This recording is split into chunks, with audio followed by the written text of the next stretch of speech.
South India shopping మాల్లో block buster ఆషాఢం #1 kilo sale.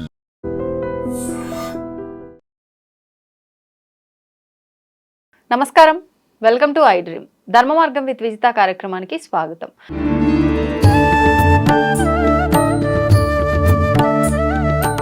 నమస్కారం అండి. నమస్కారం. సంకష్టహర చతుర్థి రాబోతోంది. ఆ రోజు ఆచరించాల్సిన విధి విధానాలు ఏంటి, ఆ రోజు పూజా విధానం ఏ రకంగా ఉండాలి?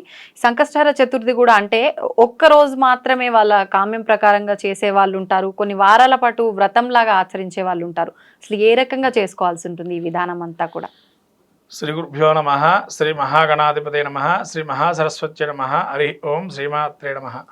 ముఖ్యంగా మనకు రాబోయే సంకష్టహర చతుర్థి సోమవారం ధనిష్ట శతభిష నక్షత్రాదుల్లో వచ్చింది.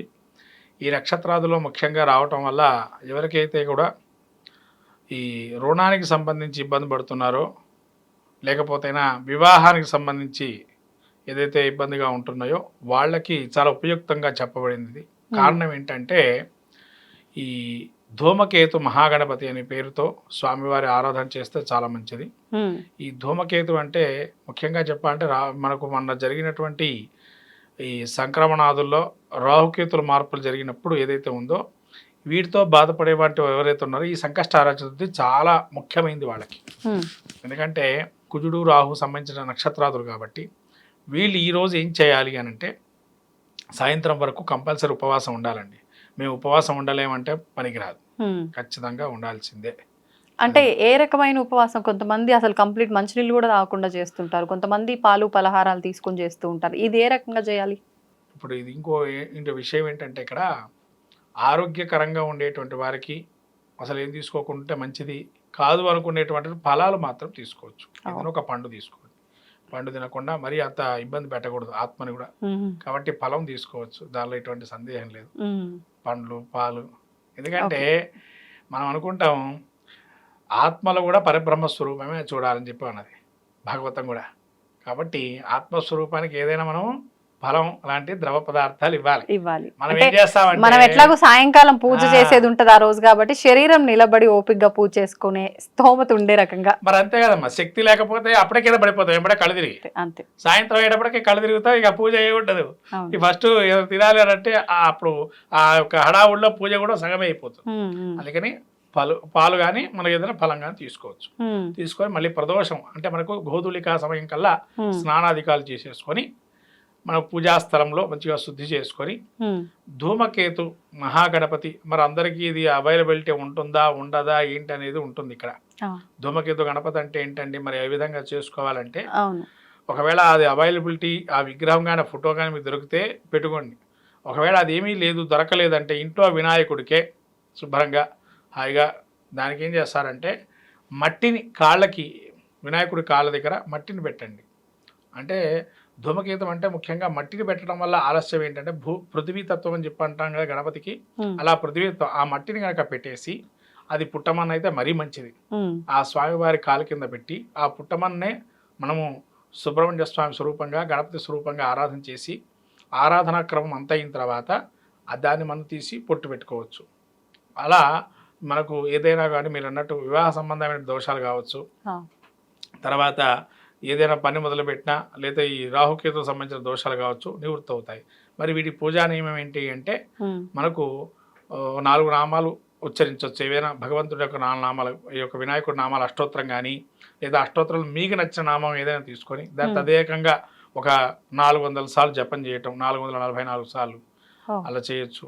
తర్వాత అది కాదనుకుంటే కనుక ఓం గంగణపతే నమః లేదా శూర్పకర్ణాయ నమః, పాలచంద్రాయ నమః, గజాననాయ నమః, లంబోదరాయ నమః ఇటువంటి వినాయకుడి ఈ యొక్క నామాలు స్మరిస్తే కనుక గణేశ పురాణం స్కంద పురాణం తెలపబడే విశేషంగా ఈ గణపతి ఆరాధన చేస్తే చాలా మంచి ఫలితాలు ఉంటాయని చెప్పి. తర్వాత రుణహర గణేశ స్తుతి అనుకుంటు ఉంటుంది. ఈ స్తుతిని ప్రతినిత్యం 6 నెలల పాటు ప్రతినిత్యం పఠించాలి. ఇలా పఠిస్తే కనుక లక్ష్మీదేవి అనుగ్రహం కాకుండా మీకు అప్పు పుట్టే అవకాశం కూడా ఉంటుంది. కొంతమంది అప్పు చేస్తుంటారు, డబ్బులు పుట్టం. అవును, మరి అప్పు పుట్టాలన్నా డబ్బు పుట్టాలన్నా మీకేముందని అడుగుతూ ఉంటారు ఫస్ట్. మరి అది పుట్టాలన్నా కూడా దానికి ఏదో ఒక ఆధారం ఉండాలి. ఈ ఆధారభూతమే రుణహర గణేశ స్తుతి అనేది ఉంది. ఈ గణేశ స్తుతిని ఆ రోజు నుంచి ప్రారంభం చేస్తే ఖచ్చితంగా మీకు డబ్బు అనేది పుట్టే అవకాశం ఉంటుంది. తద్వారా రుణ విమోచన చేసుకోవచ్చు.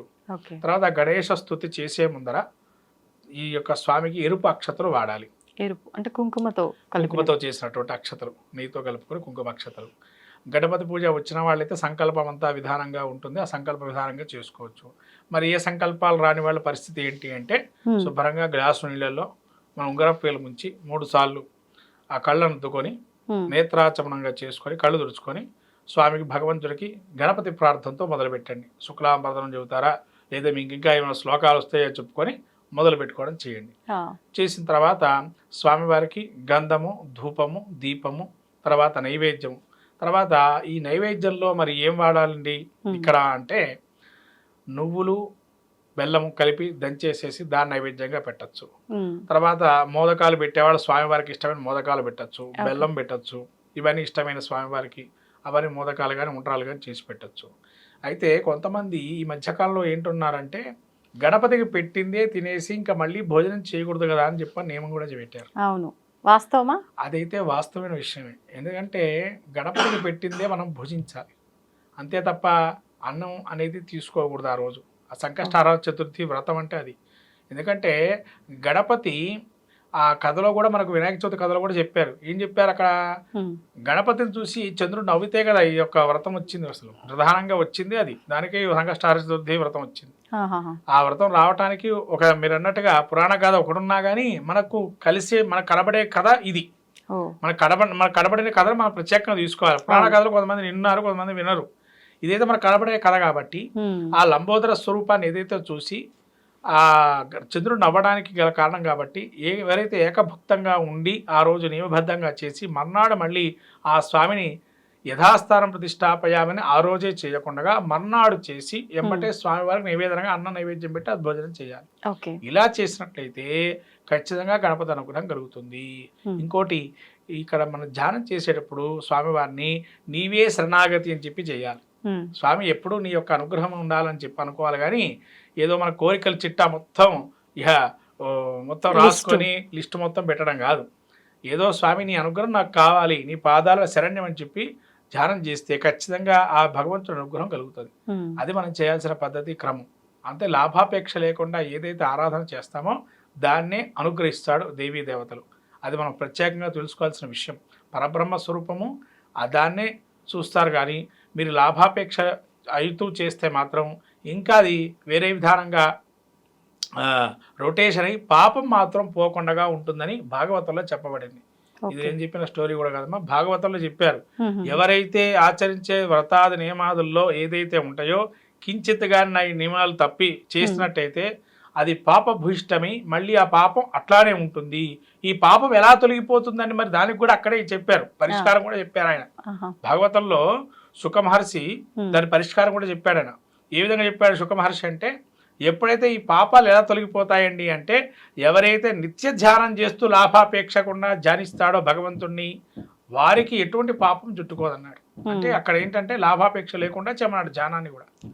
అంటే భగవత్ వ్రతాలు కూడా మనం ఏది కూడా లాభంతో చేయకూడదు. అంటే మనం ఒక కోరిక కోరుకుంటున్నాం అంటే ఇంకా అది ఫలించాలి అంటే లాభం కోసం చేస్తున్నట్టేగా. కామ్యాలు, ప్రత్యేకమైన కామ్యాలు కొన్ని ఉంటాయి. మీరు అన్నట్టుగా భగవంతుడు ప్రీతి కొంతమంది చేస్తారు. అంటే వానప్రస్థాశ్రమం ఉంటుంది. వానప్రస్థాశ్రమము గృహస్థాశ్రమం స్వీకారం చేసినప్పుడు సంతానం కోసం చేస్తే మీరంటూ కామ్యమే. ఎప్పుడైతే గృహస్థాశ్రమ స్వీకారం అన్నీ ఉన్నాయి మన దగ్గర, అయినా మనం కోరుకుంటూ ఉంటాం, ఇంకా నాకు అది కావాలా ఇది కావాలనో ఇంకోటి కావాలని కోరుకుంటాం. అటువంటి కోరికలు చేయకూడదు అని అంటారు. ఎప్పుడైనా కానీ అటువంటి కోరికలు చేయకూడదు. ఏదైనా కానీ ఆశ్రమబద్ధంగా నియమంగా అన్నీ ఉన్న తర్వాత కూడా మనం కోరుకోవడం ఉంటుంది, అది కరెక్ట్ కాదని అర్థం అక్కడ. అంతేగాని కామ్యాలకు చేసుకోవచ్చు. కానీ ఏంటంటే కామ్యం అయిపోయి అన్నీ ఉన్నా సమకూరినా కూడా మళ్ళీ మళ్ళీ మనకు కావాలనుకోవడం అది కరెక్ట్ కాదు. అది వ్రతాదు నియమాదుల్లో ఆచరించాల్సిన విషయాలు. ఈ విధంగా సంకష్టహార చతుర్థి ధూమకేత మహాగణపతిగా ఆరాధన చేస్తే మంచి ఫలితాలు ఉంటాయి. ముఖ్యంగా కుజ రాహు సంబంధమైన కేతులు సంబంధమైన ఏవైతే ఉంటాయో గ్రహస్థితులు వాటి తొలగిపోయి మంచి ఫలితాలు ఉంటాయి. ధన్యవాదాలండి. తవ్వుతున్న శివలింగం సరే దాన్ని అట్లా కప్పేసేయండి, చూపించదండి. Krishna is there. మూర్తి పూజ కాదు, సాక్షాత్ బ్రజేంద్ర నందన భగవాన్ ఉన్నారు మూర్తిలో. ఏమీ ఆశించకుండా ఆరాధించే వాళ్ళు కూడా ఉన్నారా ప్రభుజీ? నిజమైన భక్తి అంటే మనకు తెలియదు కాబట్టి